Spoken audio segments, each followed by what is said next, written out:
One of our viewers wants to know, is there a low-calorie way to cook with phyllo dough?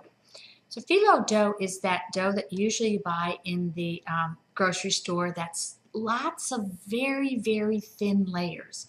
And actually, phyllo dough by itself is really very healthy because it's a very light type of dough as opposed to puff pastry, which is a thicker kind of dough where they embed in usually butter. But when you cook with phyllo dough, what you do is you usually put the butter between the layers, and that's how it gets nice and flaky.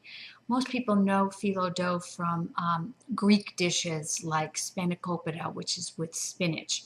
So if you want to use phyllo dough and you want to try to make it healthier, it really depends on what you put between the layers. So what you could do is you could use cooking spray and just spray between the layers. That will give it a nice lightness. Or you can use a pastry brush. So use your vegetable oil or olive oil, whatever kind of oil you prefer, and very lightly brush between the layers.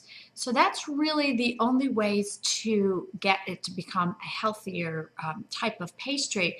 But if you do something like cooking spray and you really are able to reduce the amount of fat in there, it can be a great way to use it as a pizza crust, top it with all kinds of vegetables, or if you make pot pies, use it as a covering because remember, it's healthier than puff pastry if you prepare it in this lighter version.